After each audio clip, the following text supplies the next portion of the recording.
जी sir, मान लीजिए किसी व्यक्ति को हिमाचल प्रदेश में किसी परियोजना के लिए रेरा में पंजीकरण करना है, तो उसकी प्रक्रिया क्या रहती है, उसके बारे में जानना चाहेंगे। अगर कोई भी व्यक्ति हिमाचल में कोई रियल एस्टेट प्रोजेक्ट नया बनाना चाहता है तो RERD एक्ट में प्रावधान है कि 500 स्क्वायर मीटर से ऊपर या 8 यूनिट से अधिक 8 प्लॉट्स या फ्लैट्स अगर कोई बना रहा है तो उसको प्लानिंग एरिया में रेरा रजिस्ट्रेशन करवाना अनिवार्य है। प्लानिंग एरिया का तात्पर्य ये है कि जो म्युनिसिपल एरियाज हैं या जो नोटिफाइड प्लानिंग एरियाज हैं टाउन कंट्री प्लानिंग के, उसमें ये नियम लागू होता है। पर उसके बाहर अगर कोई रूरल एरिया में भी काम कर रहा है तो Himachal Pradesh town country planning act का ये प्रावधान है कि 2500 स्क्वायर मीटर से अधिक प्लॉट पे अगर आप रियल एस्टेट डेवलप करवा रहे हैं तो उनको टाउन कंट्री प्लानिंग से नक्शा अप्रूव करवाना पड़ता है और रेरा में रजिस्ट्रेशन करवाना पड़ता है। तो ऐसे सभी प्रोजेक्ट जो रेरा में एलिजिबल हैं रजिस्ट्रेशन करने के लिए, उनके लिए मैंडेटरी है कि वो सेक्शन 3 में हिमाचल रेरा के साथ में उसको रजिस्ट्रेशन करवाए। और रजिस्ट्रेशन करने के लिए भी उनको हमारे दफ्तर नहीं आना पड़ता है।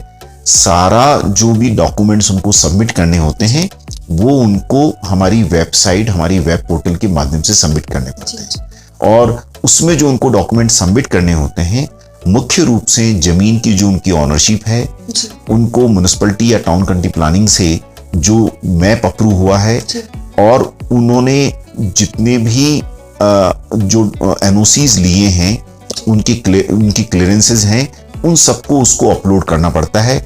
उसको ये जानकारी देनी पड़ती है कि वो एग्रीमेंट फॉर सेल जो है, जो उसका फॉर्मेट जो हमने बनाया है, उसी के अनुसार उन होम बायर से परचेज करेगा। और वो सारी जानकारी ऑनरशिप के बारे में, लैंड के बारे में, मैप्स के बारे में और पास प्रोजेक्ट के बारे में, कौन उसमें डायरेक्टर्स हैं, कौन उसके ऑनर्स हैं इस प्रोजेक्ट के, वो पूरी जानकारी फोटो के साथ में, डॉक्यूमेंट के साथ में हमारी वेबसाइट पे उसको अपलोड करना पड़ती है।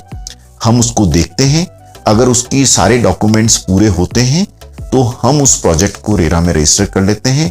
और ये सारे डॉक्यूमेंट्स जो पब्लिक के लिए हैं, वो हमारे लिए नहीं है, जो भी पब्लिक के लिए हैं, जो कि होम बायर्स खरीदना चाहते हैं, कोई भी अलॉटी खरीदना चाहता है मकान, तो वो उन प्रोजेक्ट्स के डॉक्यूमेंट्स को देख के अपने आप को सेटिस्फाई कर सकता है।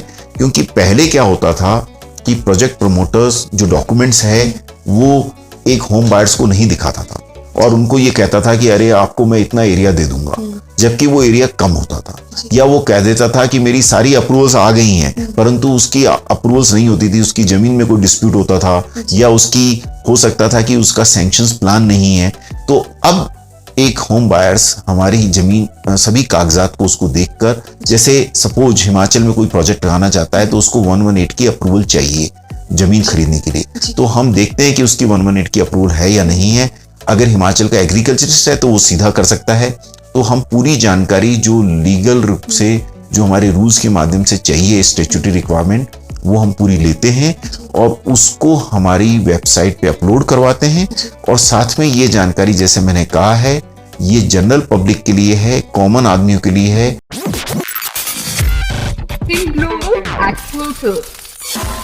You are listening 89.6 FM. Radio Nagar.